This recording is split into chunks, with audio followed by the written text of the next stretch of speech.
Hello' friend, কি খবৰ আপোনালোকৰ? নিশ্চয় ভালেই, মোৰো ভাল। ধ্ৰুৱ অন্য এটা ব্লগলৈ আপোনালোকক স্বাগতম জনাইছোঁ। আজি গৈ আছোঁ মোৰ লগতো গাঁৱৰ ঘৰলৈ। তাত গৈ কি কি কৰোঁ সকলোখিনি দেখাম। আপোনালোকে সম্পূৰ্ণ ভিডিঅ'টো চাব বুলি আশা কৰিলোঁ।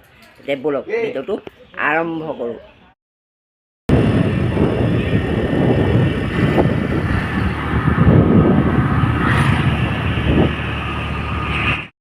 গৈ আছোঁ লগতো গাঁৱৰ ঘৰলৈ। এয়া লগ কৰি ল'লোঁ। আমি গৈ আছোঁ এতিয়া। এইডোখৰ আমাৰ নেথাকে তিনিআলি।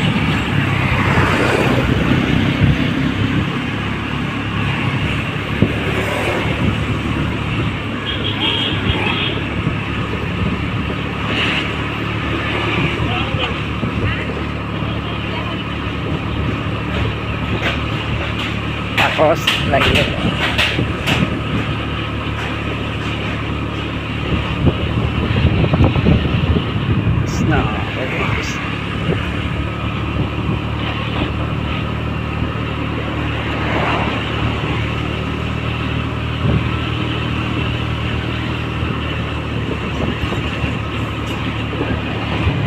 এইখন আমাৰ দেওবৰীয়া বজাৰ।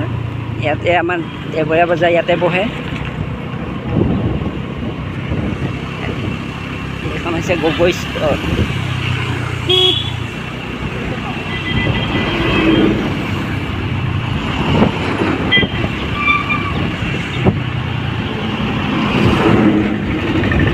আপোনালোকৰ দেওবৰীয়া বজাৰটো দেখাম বাৰু এইকেইদিনত, এই দেওবাৰে মানে ইয়াত সকলো পোৱা যায় দেওবৰীয়া বজাৰত। আমাৰ এয়াৰফ'ৰ্চ এইটো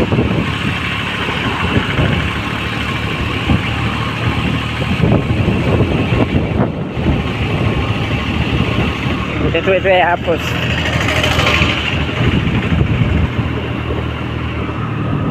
তেলটো ভৰাই লওঁ ইয়াতে। ভৰাই ল'লোঁ। এতিয়া আমি গৈ আছোঁ।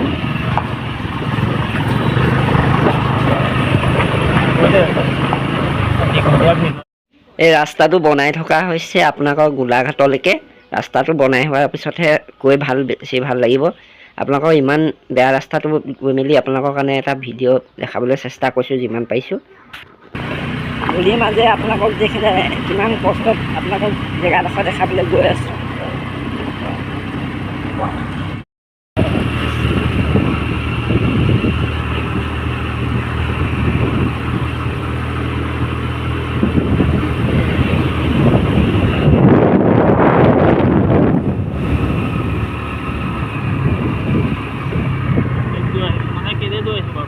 কেলে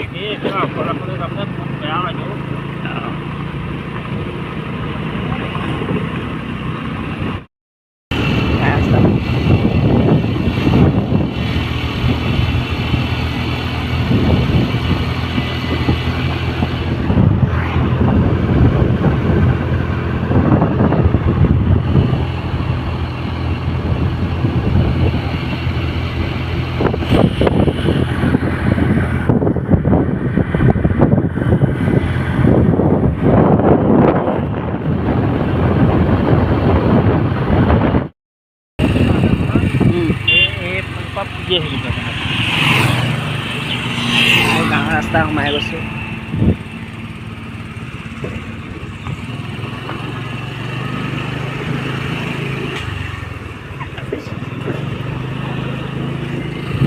এভাগ হৈছে শিৱ মন্দিৰ, আনভাগ কি মন্দিৰ ধৰিব পৰা নাই।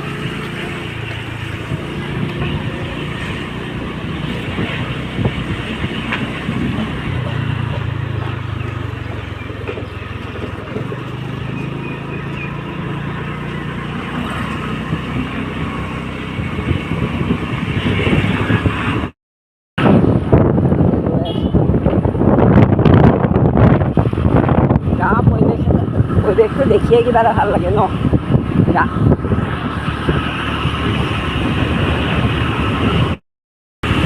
Welcome back my YouTube channel.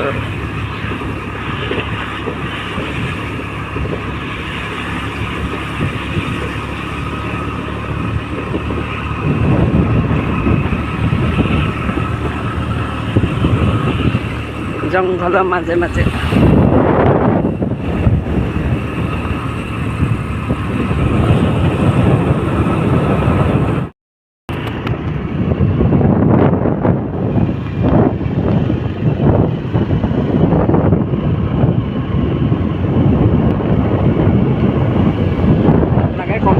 কৰি জনাব দেই পৰিৱেশটো কেনেকুৱা লাগিছে প্ৰকাশ কৰিব বুলি এইয়া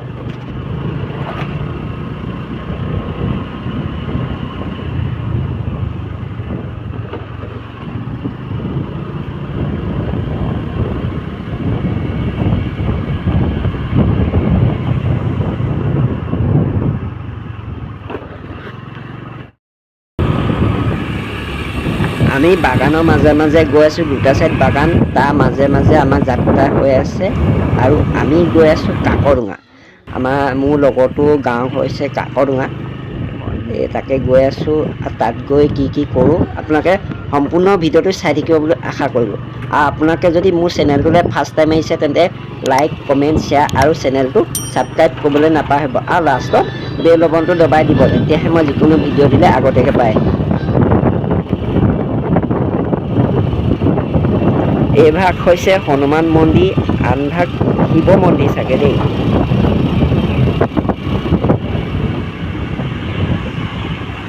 হৈছে বজাৰ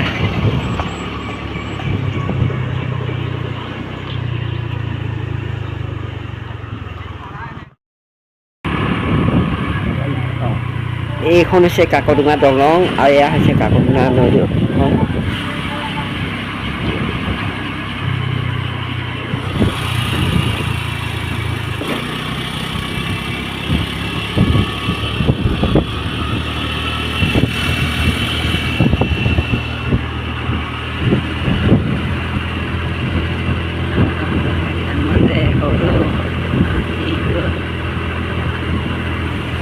নদী কাষে কাষে এইবিলাক দিছে নাই চব্জি খেতি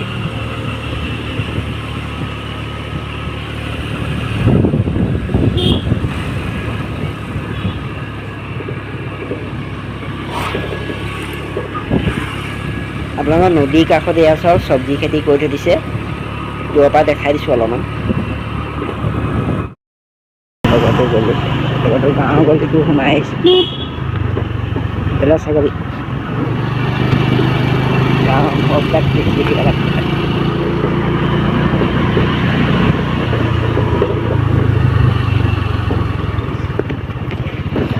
এইবাৰ আহিলোঁ গোটেই ৰাস্তা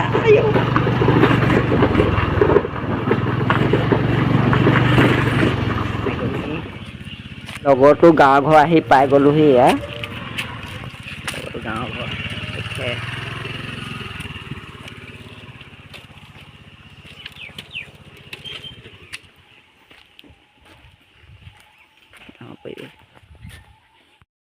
ভিতৰৰ পৰিৱেশটো অলপমান দেখাই দিছোঁ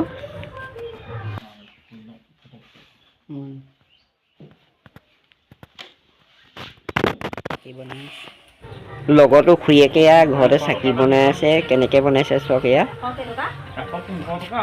অকল চাকি বুলি নহয় আকৌ মাটিত টেকেলি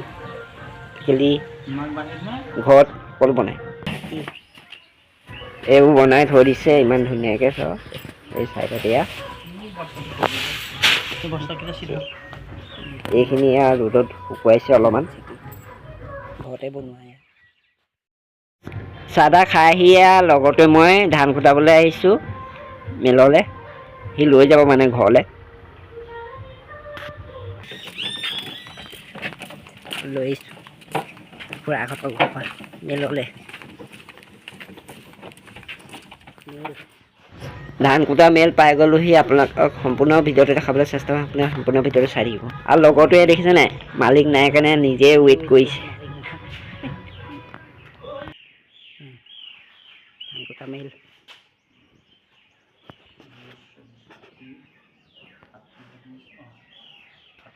কিমান 76 কেজি হৈছে আমাৰ তাৰ ৱেইটতে আজি পইচাটো কিমান হয় ল'ব এইটো মেলতহে ন এইটোতে গোটেই দাদাজন অহাৰ লগে লগে আপোনালোকক দেখাম কেনেকৈ কুটা হয়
14 বছৰ এই দাদা ভাগৰ হয়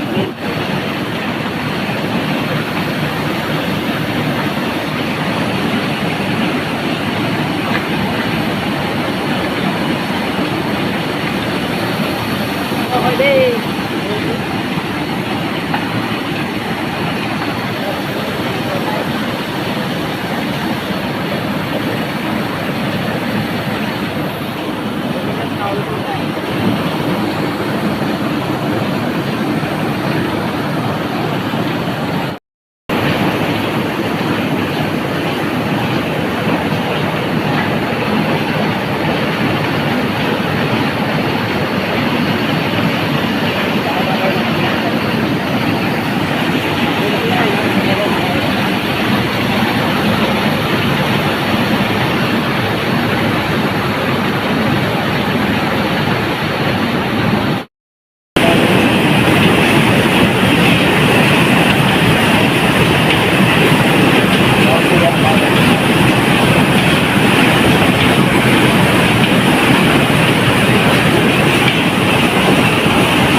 ভিডিঅ'টো চাই যদি ভাল পালে তাতে লাইক কমেণ্ট শ্বেয়াৰ আৰু ছাবস্ক্ৰাইব কৰিবলৈ নাপাহৰিব যাতে নেক্সট এটা ভিডিঅ'ত লগ পাই আছোঁ আজি তেনেকৈ বাই।